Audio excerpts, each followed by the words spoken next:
laban al YONG ready. Hijau mania.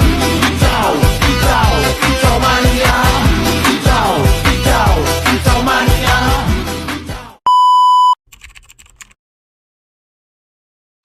Hi, my name is Erick Frestel JUANIES and my metric number is BP241600305. In this video, I will demonstrate the process of importing raw data from Microsoft Excel into SPSS, followed by the data screening and cleaning process. The first step is to import the data from Microsoft Excel into SPSS. Here, I have an Excel file containing questionnaire data collected from 15 respondents. I will save the file with the name raw data. Next, we need to import the data into SPSS. Open SPSS.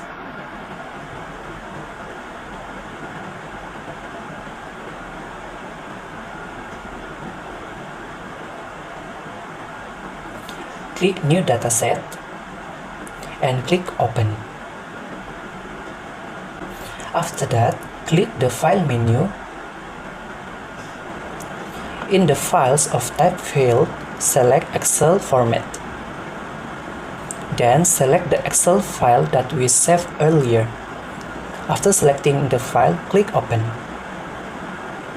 A dialog box will appear. Next, click OK. Now we can see that the data from Excel has been successfully imported into SPSS. That is the complete process of importing data from Excel into SPSS. Now I will demonstrate how to perform the data screening and data cleaning process. The first step is to go to the Variable View tab at the bottom of the screen.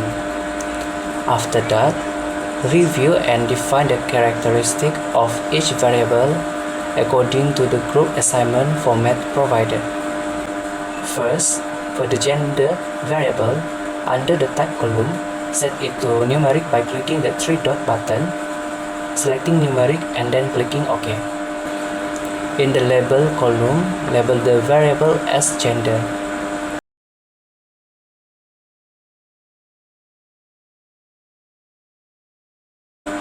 In the values column, enter 1 to represent male and 2 to represent female by clicking the add button and click OK. Second, for the age variable, label the variable as age in the label column. Similarly, for the faculty variable, label it as faculty. Third, for the academic year variable, enter the following values in the values column. 1. Represent year 1. 2. Represent year 2. 3. Represent year 3. 4. Represent year 4. And 5. Represent year 5. Then click OK. Fourth, for the university type variable, enter the following values in the values column. 1.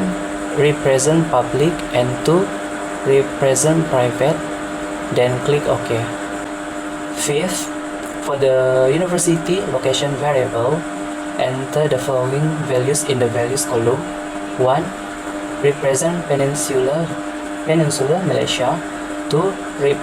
Represent Sabah, and 3. Represent Sarawak, then click OK. 6.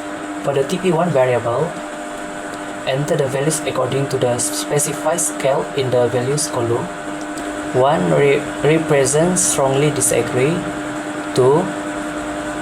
Represent somewhat disagree. 3. Represent slightly disagree.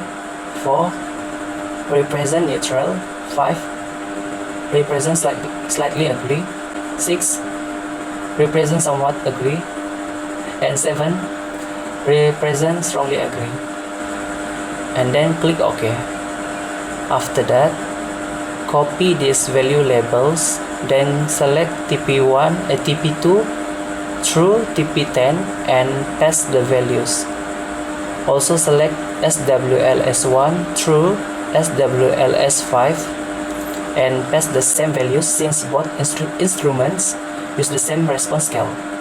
Next, for the CLLS variable, enter the scale values in the values column, where 0 represents worst possible life and 10 represents best possible life. Then click OK.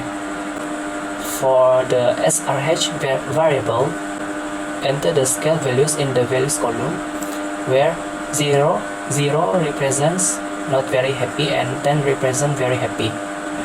Then click OK. In the missing values column, click the 3-dot button, select discrete missing values and enter 99 to facilitate the identification of missing data. Then copy the setting, select all variables below and paste it. After screening the characteristic of the variables, we can proceed with data cleaning. The purpose of data cleaning is to detect any data entry error. First, go to Analyze on the top menu, select Descriptive Statistics, and then click Frequencies. Select all variables by pressing Ctrl A, click the Transfer button and then click OK. The output will then be displayed. Check the missing row. If the value is 0, it indicates that there are no missing data. If there are missing values, refer back to the questionnaire forms for verification. In addition, review the other sections of the output to ensure that no data entry errors have occurred. Hello everyone, my name is THEODOLYN MARYIEL SAMUTI and my metric number is BP241100025. So my part is a reverse coding of the reverse worded item, negative item, and the second one is constructing new variable using compute variable. Firstly, you need to click on the transform and open the recode into different variables. In the variable list book, select the variable that you want to recode and move them to the input variable, output variable.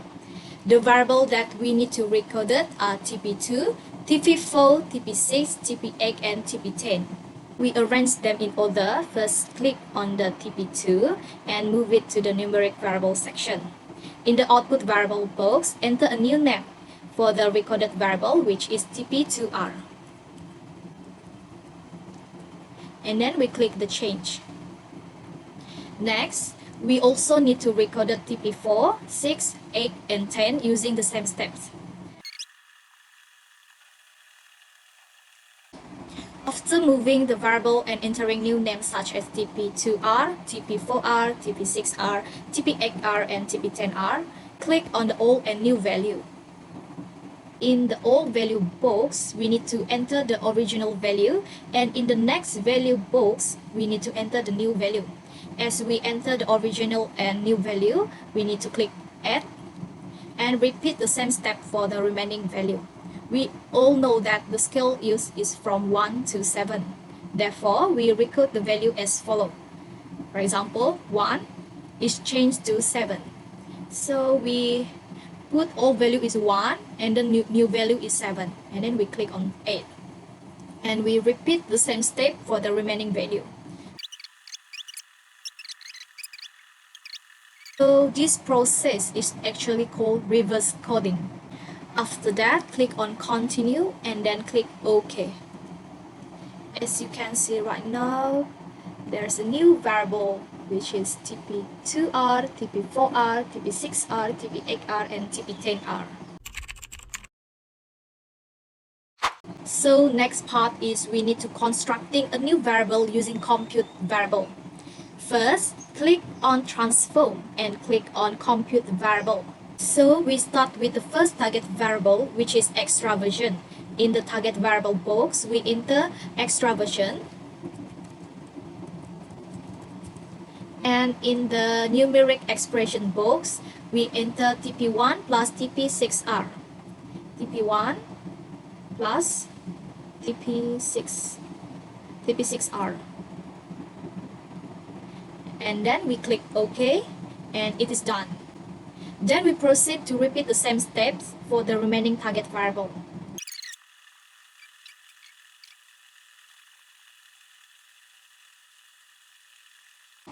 So as you can see right now, we have the extraversion, agreeableness, conscientiousness, emotional stability, and openness to experience. This shows that we already constructing a new variable using compute variables. Last but not least, we need to make a total SWLS. So we need to click on transform and compute variable. So our target variable is total SWLS.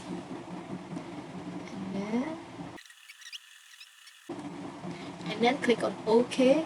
So we have the total SWLS.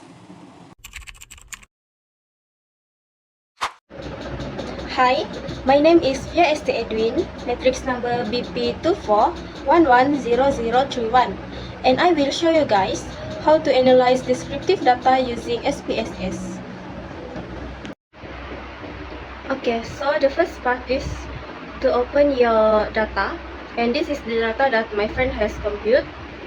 On the top part, you can see a few items and click on Analyze.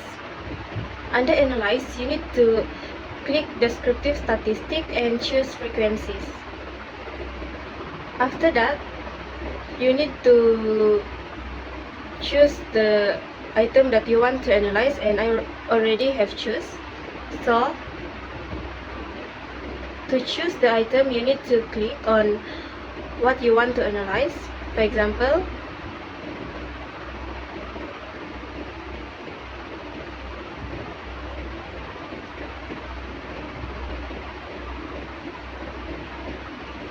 like this, and then click this one to transfer the item under variables box. And in this side, you can see a few items. You need to choose statistic first, and then under percentile values, choose quartiles, and then under central tendency, you need to click on mean, median, and mode. Under dispersion, click on standard deviation, variance, range, minimum, and maximum. After that, click on continue, and under statistic you can see charts, and click on that.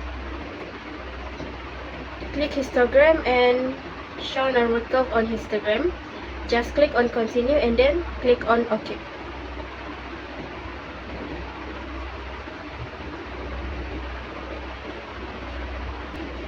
So the result will come out like this.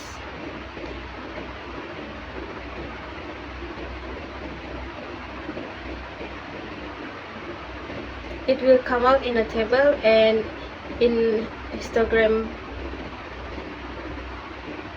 like this.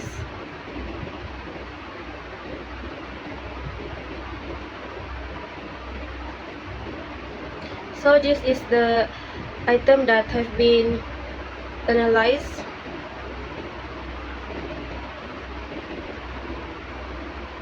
And that's all from me. Thank you.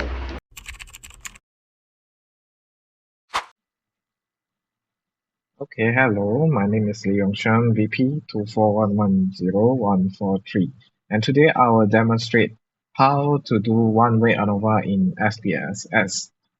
So, first you need to have your clean data in your SPSS. So after you clean your data, for those who want to do ANOVA, you can go to the title bar here, and then you click Analyze. And then you choose for compare, means, and proportion, and then you choose one-way ANOVA. After that, you'll see this window. Okay, let me do a reset. And then you'll find out that there's a dependent list and a factor here. So dependent list is for your dependent variable, which is your DV, and then factor here is for your independent variable. So for me here, I will choose total SWLS as my dependent variable, and then I will put gender as my factor, because gender, it has two categories, which is male and female. And then before you click OK, you have to go for post hoc test. Okay, and then you will see a new window pop up. You'll see two parts here. You got equal variance assume and not assume. Okay, for equal variance assume, you have to choose the key, and game solver for not equal variance assume. This is the most popular post hoc test for both situation. And then for the null hypothesis test, you can choose the same significant level as the significant level that you insert in the option tab here. Okay, later I will show you. Or you can specify a different significant level, which is different from the option significant level here. So let's just choose specify for now. And then we go for option. So you will see a new pop-up window. So for the first part, statistic, you have to choose descriptive for your mean and standard deviation analyze. And you also need to take the homogeneity of variance test for Levin's test and Welch test to see the robust test in case of the variance are unequal. And then you can also take for means plot for a easily visual diagram or a graph for you to do analyze. And then the confidence interval, this is where you can make a different confidence interval from the post hoc test just now from here. So after you have settled all down, you can simply click OK, and then it will pop up an output window. So you got all your test table here, but keep that in mind that all the table here is not in APA format. You have to change all the table that you want to insert into your interpret report in APA format. So you can simply check all the significance value, all the means value, and all the post hoc values here. So that's all for ANOVA. So that's all from me, and thank you.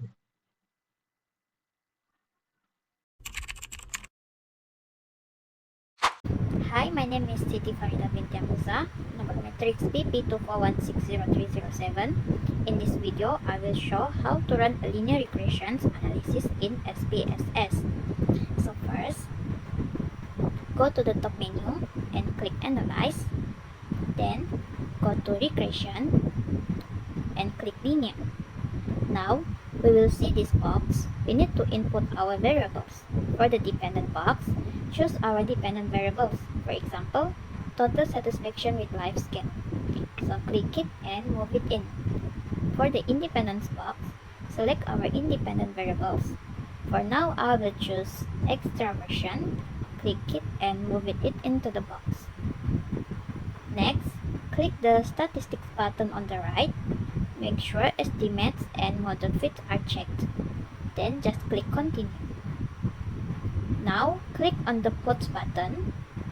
Find ZRESIT and move it into the Y box. And for the X box, find ZPRED and click it. At the bottom, make sure to check two boxes, histogram and normal probability plot. Then click continue. So everything is perfectly set up. Now just click OK. So SPSS will generate the results. So we only need to look at three main tables. First, model summary. Look at R-square to see the percentage of variance.